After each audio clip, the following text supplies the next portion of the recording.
Putain de sujet. Putain, mais comment je suis censé rendre ça demain, moi? Putain, la tectonique des plaques, la structure interne de la Terre, les avancées, etc. Mais ils sont tous morts de toute façon. Mais comment tu fonctionnes, toi? Je suis vraiment dans la merde pour demain. S'il y a un dieu sur cette terre, mais vraiment qu'il me vienne en aide, quoi.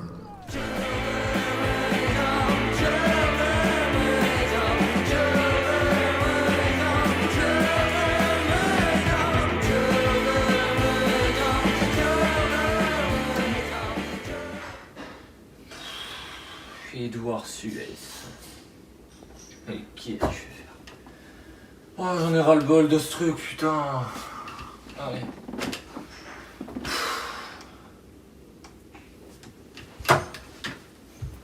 Bon, pas, je vais me coucher. Je dois me lever tôt là demain pour mon devoir sur la tectonique des plaques ou je sais pas quoi. Je suis claqué, j'en peux plus. Bon, bah écoute, je te souhaite bon courage et n'oublie pas, la nuit porte toujours conseil. Hein. Bye, bye. Ouais, tu pars. Merci. Allez, bonne nuit. Bonne nuit.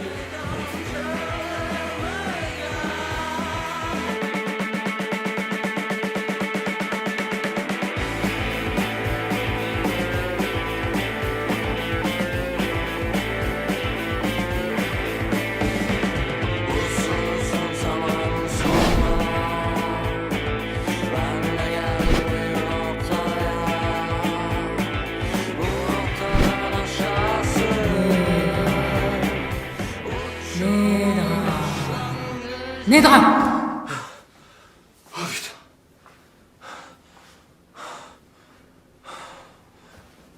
Oh putain.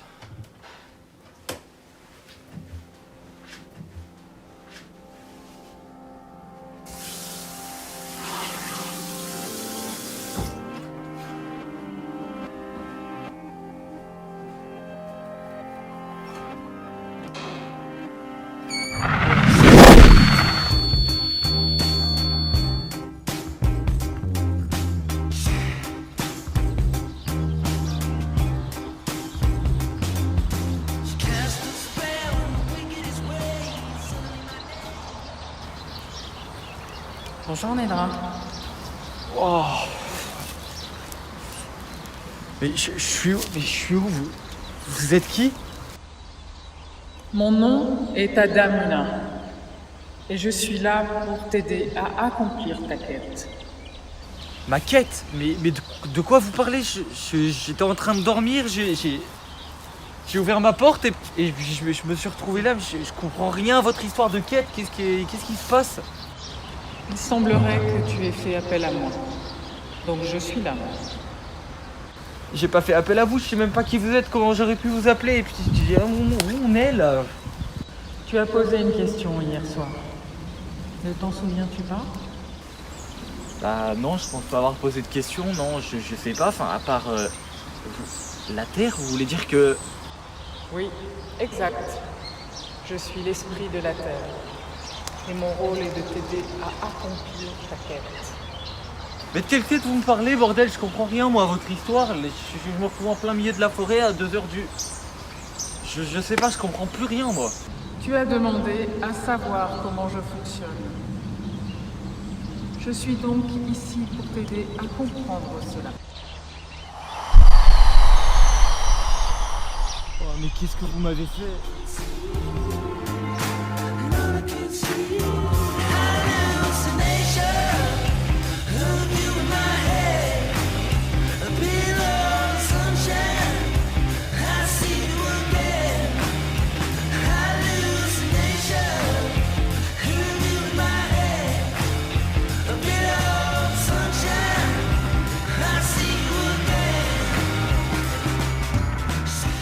Oh.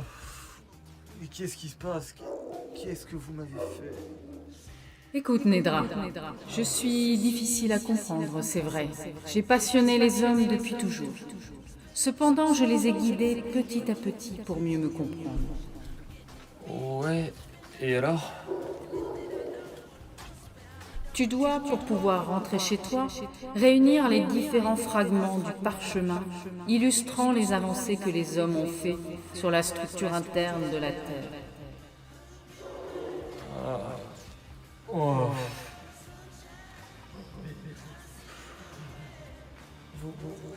Vous voulez dire que je peux pas rentrer chez moi tant que j'ai pas fait ma frise? En quelque sorte.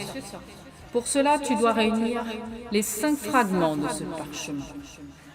Et n'oublie pas, ouvre les portes de ton esprit.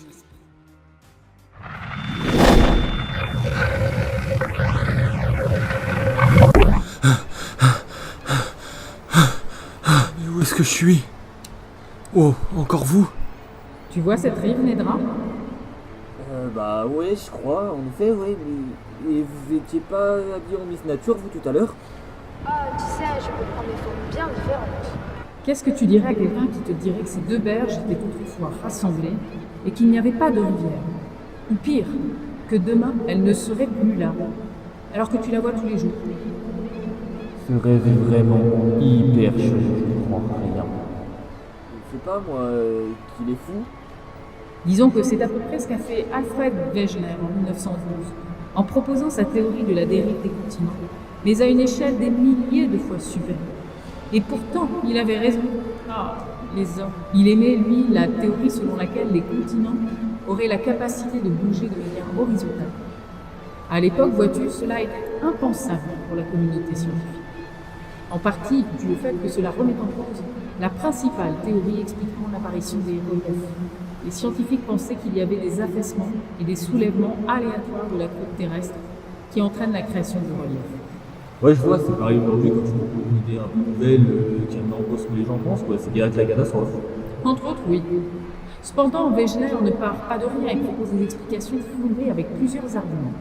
Que ce soit morphologique, car beaucoup le savent tout, il a observé une complémentarité importante des continents de part et d'autre de l'océan Atlantique. Il a fait ce même constat avec des chaînes de montagnes et des fossiles, avec ses arguments pétrographiques et paléontologiques. Pour finir, il a également exprimé un argument paléoclimatique. En effet, il a constaté des dépôts glaciaires un peu partout sur Terre, comme en Afrique du Sud, en Inde ou en Australie, ce qui laisserait supposer que si les continents avaient leur place actuelle, la surface recouverte de la glace serait simplement de l'ordre de l'onirisme ou du fantaisisme. Il suppose donc que jadis, les continents étaient tous regroupés en un supercontinent qu'il appelle la Terre. Un super-continent? Waouh, ça devait être relativement fat, ça, comme bordel. C'était un supercontinent, oui. Mais qui sait, cela se reproduira peut-être un jour. Vous pouvez faire ça? Ah, si tu savais. Mais revenons à Wegener. Il a également émis l'hypothèse qu'il y avait au moins 2 types de croûtes différentes, ce qui est également correct, en analysant les statistiques des reliefs à la surface du globe ainsi que la répartition. Assez perspicace, ce petit Wegener. Dommage que tout le monde se soit foutu de lui à l'époque. Eh bien, pas tout à fait tout le monde. Il a tout de même trouvé un soutien. L'Écossais Arthur Holmes, qui va, en s'appuyant sur la théorie de Wegener, proposer une nouvelle explication à la dérive continentale en 1928. Pour lui, les matériaux du manteau surchauffés par la radioactivité sont devenus fluides, ce qui leur permet de se déplacer lentement en profondeur. Il émet même une hypothèse pratiquement exacte selon laquelle les mouvements de convection des plaques sous la croûte continentale provoquent sa fracturation et permettent au magma basaltique de remonter et de former un nouveau plancher océanique, ce qui n'est pas très éloigné de la réalité. Il dit également que comme le volume de la Terre reste constant, il doit y avoir des endroits de destruction contrant la formation précédente. Ouais, ok, il réfléchissait un peu, c'est vrai. Mais du coup, après, on l'a cru. Ah, si seulement. Malheureusement non, pas immédiatement en tout cas. La communauté scientifique a eu énormément de mal à admettre la possibilité d'une mobilité horizontale des continents. C'est le cas d'un des principaux opposants à cette théorie, Harold Jeffreys. En 1924, il s'oppose à la théorie de Wegener en disant que les forces envisagées sont bien trop faibles pour pouvoir mouvoir des continents.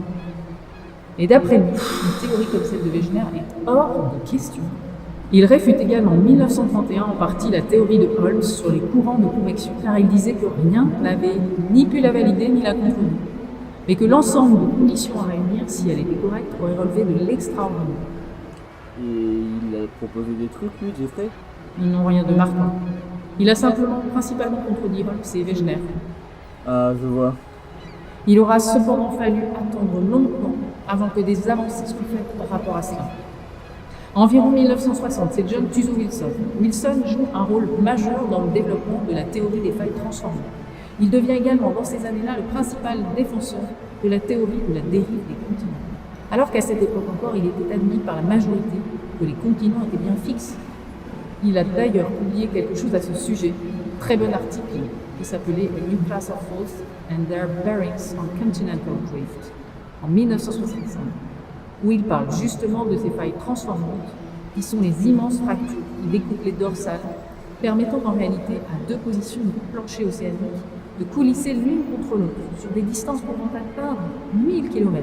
Cependant, il se penche également soigneusement sur les données magnétiques acquises sur la dorsale de Juan de Fuca dans le Pacifique avec Vine. Mais on en reparlera tout à l'heure de tout ça. Je vois, enfin, je crois, et... J'en ai fini avec cette partie, je pense. What, mais où est-ce que ce taré m'a emmené encore? Plus que la Terre pour leurs nombreux mystères, les océans ont toujours intrigué les hommes. Et tu vois, Nedra, c'est en effet par là qu'il faut commencer si tu veux pouvoir me comprendre. Ah oui, c'est vrai, encore votre histoire de quête ou je sais pas trop quoi. Sais-tu quel âge j'ai, Nedra? Moi qui pensais que c'était une question qu'il fallait jamais poser à une femme. Mais comme ça, je dirais 4 milliards d'années, non? C'est à peu près cela, j'ai plus de 4,5 milliards d'années. À ton avis, depuis quand penses-tu que les hommes le savent? Pendant extrêmement longtemps, les hommes se sont rattachés au texte biblique. Ils pensaient alors que j'étais seulement âgé de 6000 et quelques années. C'est beaucoup me rajeunir. En réalité, un des premiers à constater que j'avais sans doute un peu plus de maturité que cela fut Georges-Louis Leclerc de Buffon, qui, durant la période des Lumières, observa les accumulations de calcaire au fond des océans et découvrit les couches de plusieurs kilomètres, résultat de la sédimentation. Cela lui permit de reculer mon âge à plus de 100 000 ans. À leur échelle, c'était déjà énorme, bien que très loin tout de même de la réalité. Il va même jusqu'à 3 millions d'années avant de revenir sur ses paroles. Une autre grande découverte fut celle de Marie Stark et de Bruce Hayden, cependant près de 2 siècles plus tard tout de même. Dans les années 1960, ils ont tous deux grandement aidé la science à comprendre et à mieux se représenter la topographie des océans. Ils ont notamment découvert l'existence des dorsales océaniques. Ah oui, c'est les sortes de grandes montagnes sous-marines, c'est ça? On peut dire ça comme ça, oui. Mais ils ont également découvert l'existence de fosses océaniques profondes jusqu'à 11 km. Ils publient tous deux des cartes inédites à l'époque de la topographie des fonds océaniques, d'abord Atlantique puis Indien en 1964, avant que ça ne la termine totalement, suite à la mort de notre bon vieux Bruce en 1960. Ah ouais, mais en fait c'est hyper récent, mais ils faisaient quoi avant, Buffon, Tarp ou les scientifiques dans leur genre? Ils croyaient en Dieu. À peu près sur la même période, suite à un autre scientifique qui a marqué l'histoire de la connaissance de nos océans, William Morris Ewing. Il découvre que la dorsale océanique de l'Atlantique se poursuit à travers les autres océans sur plusieurs dizaines de milliers de kilomètres. Il met également en évidence l'incohérence de la théorie de l'époque qui voudrait que les océans soient relativement uniformes et que la croûte océanique soit semblable à la croûte continentale, en découvrant que la croûte océanique ne faisait que 5 km de profondeur contre les 30 attendues si elle était semblable à la croûte continentale. De plus, d'après la ville Erickson, des sédiments modernes se retrouvent accumulés directement au-dessus des fossiles vieux de 40 millions d'années, ce qui ne colle évidemment pas avec les théories de l'époque, où la surface de la Terre est encore perçue comme presque totalement immobile. Et aujourd'hui, on en est où? Eh bien, aujourd'hui, vous avez une meilleure connaissance des océans qu'il y a 30 ans, c'est sûr, mais vous seriez surpris de voir tout ce qu'il y a à découvrir. Vous connaissez pratiquement mieux la Lune que vos propres océans, quand tu vois que seulement 3 hommes dans l'histoire sont descendus au fond de la faune des Mariannes. C'est vrai que vu comme ça... Je voudrais maintenant te parler d'une autre théorie qui a, mine de rien, eu une très grande importance sur nos compréhensions du monde et des planètes. Le paléomagnétisme. C'est Bernard Bruet qui, au début du XXe siècle, est le principal responsable de la preuve de l'inversion naturelle du champ magnétique de la Terre. Même si cette théorie a mis presque 50 ans pour que vous l'acceptiez, que ce soit à cause de l'invraisemblance de l'aimantation des roches ou le fait qu'on pensait la rotation de la Terre responsable du champ magnétique de la Terre, et qu'une inversion du sens de la rotation de la Terre ne paraît pas possible. On sait aujourd'hui que le champ magnétique de la Terre s'est inversé à de nombreuses reprises de manière relativement irrégulière. Mais genre, ça se fait d'un seul coup comme ça, l'inversion du champ magnétique de la Terre? Oh là là, vous le découvrirez bien assez tôt. Enfin, si vous êtes encore là pour l'instant. Et Wing, dont je te parlais tout à l'heure, a également montré dans les années 60, grâce aux échantillons qu'il a analysés au niveau des dorsales, que le champ magnétique de la Terre s'est déjà inversé de nombreuses reprises dans l'histoire de la Terre, bien qu'on ne sache pas pourquoi à l'époque. Et... Aujourd'hui, vous n'en savez pas beaucoup plus sur les raisons de ces inversions, ni sur la manière dont elles se produisent. Tout cela peut être rattaché à une théorie plus grande en réalité, celle de l'expansion des fours océaniques. Elle représente une étape énorme dans la compréhension de la dynamique terrestre, du même ordre que celle de la dérive des continents de Wegener. C'est en 1961 que Robert Falk-Lerbiev publie un article nommé Seafloor Spreading, où il expose sa théorie selon laquelle il y a une augmentation de la surface des fonds océaniques qui se fait par apport de matériaux au niveau des dorsales océaniques. Cependant, il avoue reprendre en partie les travaux d'un de ses contemporains, Harry Hess, qui ne publiera sa théorie qu'en 1962, encore une fois à cause du scepticisme de la communauté scientifique à l'époque. Il y expose le fait que selon lui, il y a des courants de convection dans le manteau. Il pense que les fonds océaniques se forment au niveau des dorsales et dérivent de part et d'autre à la manière d'un double tapis roulant, puis plongent au niveau des flots océaniques. Ceci appuie en partie la théorie de la dérive des continents, car d'après elle, toujours, la croûte océanique serait continuellement recyclée, alors que la croûte continentale, plus légère d'après lui, dériverait en permanence à la surface de la Terre. En 1963, deux chercheurs du nom de Frédéric Vigne et Raymond McLean ont l'idée de rapprocher des faits et des idées qui semblent alors appartenir à des domaines différents. En effet, ils essaient de lier la découverte des inversions du champ magnétique de la Terre au cours des temps géologiques, les anomalies magnétiques de la côte océanique, ainsi que l'hypothèse de Hess sur l'expansion des fonds océaniques par le double tectonique. Il suggère que le magma se refroidit dans l'axe de la dorsale, acquérant une aimantation avec une polarité égale à celle de l'époque. Cette aimantation, qui est nommée fossile, soit s'ajoute au champ magnétique actuel, ce qui forme des anomalies positives, soit se soustrait, qui forme donc des anomalies négatives. Ceci apporte la preuve de l'expansion océanique, comme le décrit Hess, qui a permis par la suite de dater la croûte océanique, ce qui fut une avancée considérable dans le domaine de la géologie. Voilà, on va pouvoir finir notre petite aventure au fond de l'océan avec une dernière personne, Peter Mackenzie. En se servant des données de l'expansion des fonds océaniques, du taux d'ouverture et d'autres, il a tout simplement permis de reconstituer les positions successives des continents depuis plus de 200 millions d'années. J'avoue que vu comme ça peut avoir un côté hyper intéressant en fait. Mais du coup, si je suis pas encore dans mon lit, j'imagine qu'on n'a pas encore fini, donc on va où maintenant? Nous allons à la rencontre de chercheurs qui ont travaillé sur des anomalies assez impressionnantes au cœur de notre bonne vieille Terre.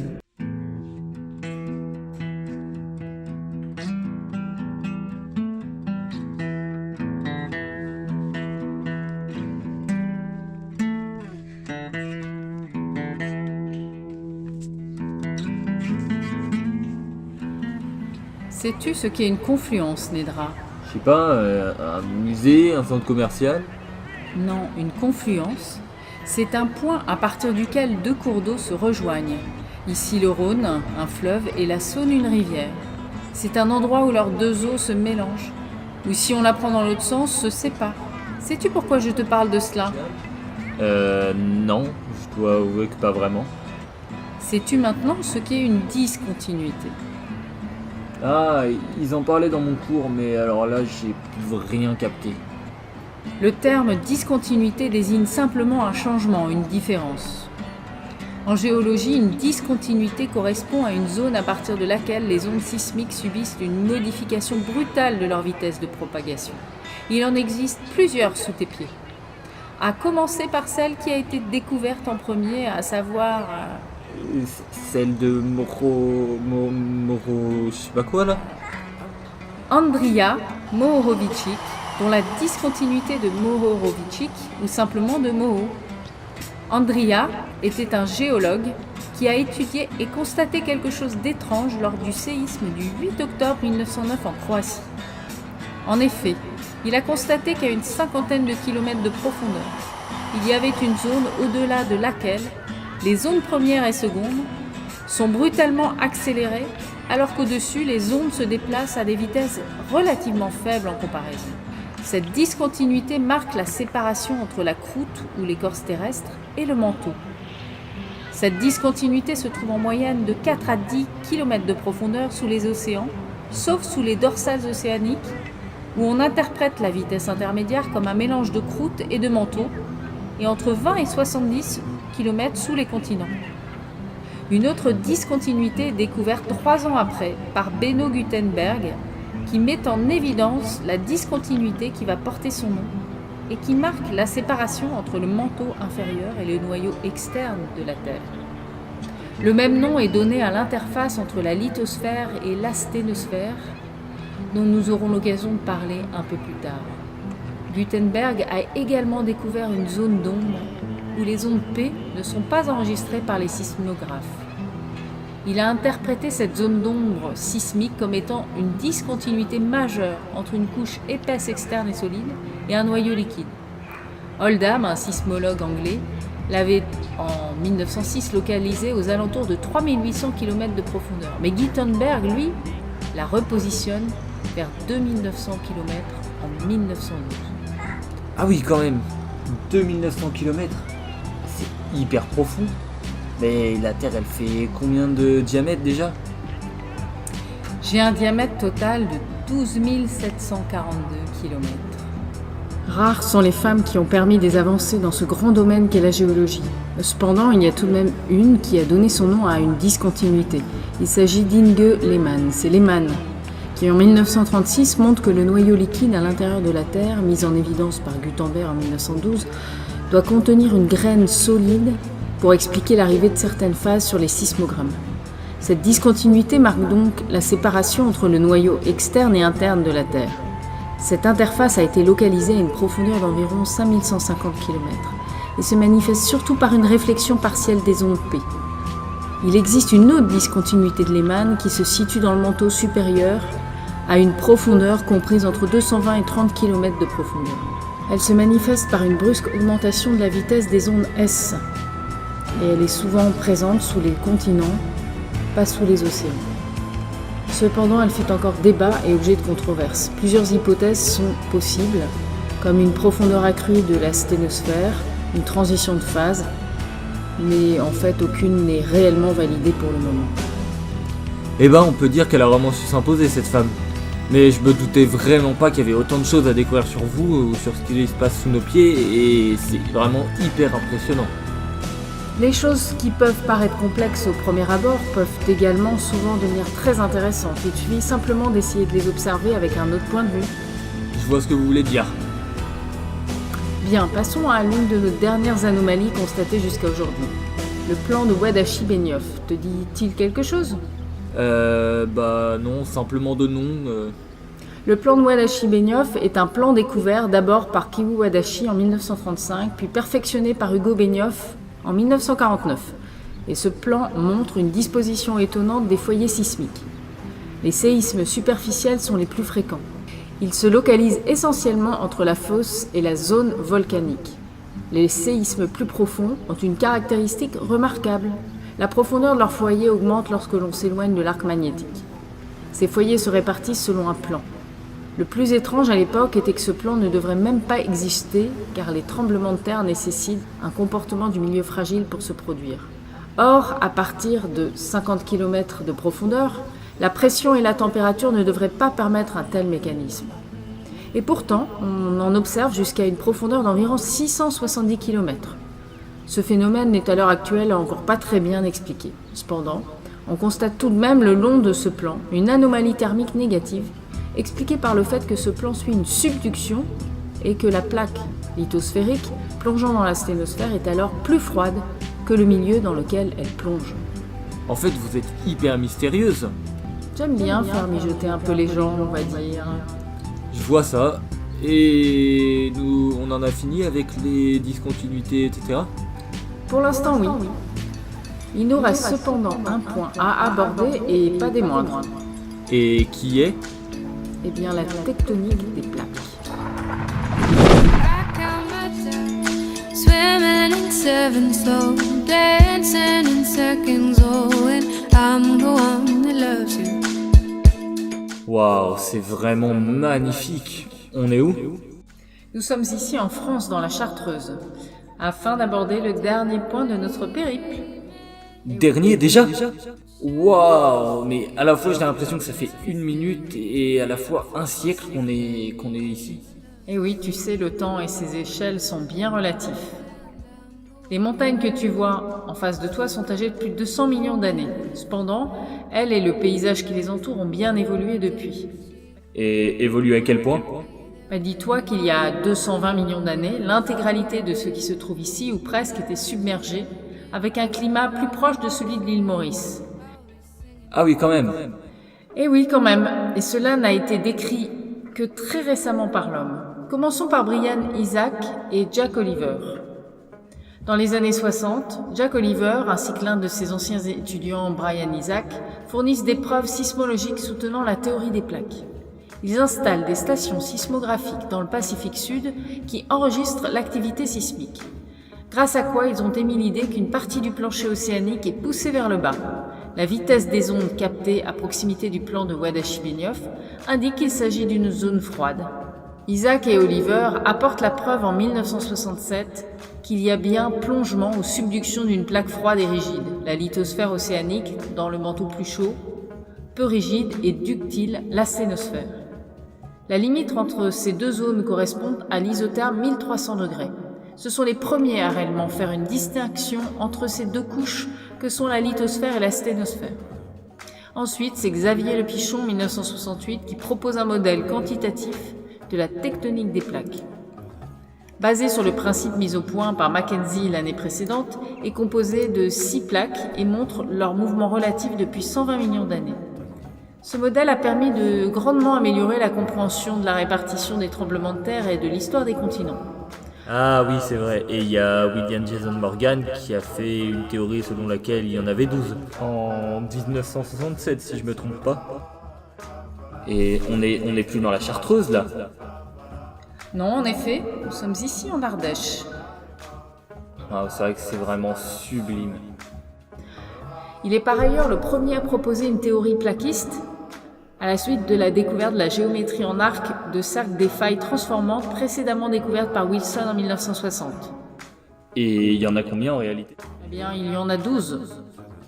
Cependant, avant de proposer ce modèle-là, Morgan, dans les années 60, décidément, a lié les anomalies magnétiques de l'aride médio-océanique à la tectonique des plaques. Et pour ajouter des découvertes à son catalogue, il a travaillé à partir de 1971 sur la théorie des panaches responsables des points chauds qu'a proposé Thuson Wilson en 1967. Il a appliqué ce principe à Hawaï et expliqué pourquoi les monts sous-marins de la chaîne volcanique sont âgés proportionnellement à la distance d'Hawaï. Il a, grâce à cela, également pu retracer les mouvements de la plaque pacifique. Et en tout cas, on peut dire qu'il avait de la suite dans les idées, ce Morgan. En effet, il a grandement fait avancer la science dans ma compréhension. Et c'est tout? Il y a personne d'autre? Oh, il reste bien des choses à découvrir. Les grands scientifiques de cette terre et moi-même avons encore bien des choses à t'enseigner. Mais chaque chose en son temps. Et alors, c'est vraiment fini? Eh bien, tu as rassemblé tous les éléments dont tu avais besoin et je pense que tu as accompli ta quête, oui. Mais il me reste encore plein de choses à apprendre, vous l'avez dit vous-même. Oui, et j'ai également dit que tu verrais cela en temps voulu. Mais désormais, il est temps pour toi de rentrer chez toi. Très bien, alors je suppose que je dois vous dire merci.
7h20. Oh, faut que je me lève. Oh, oh putain, c'était hyper bizarre ce rêve. Je sais pas ce que j'ai dans la tête, mais vraiment.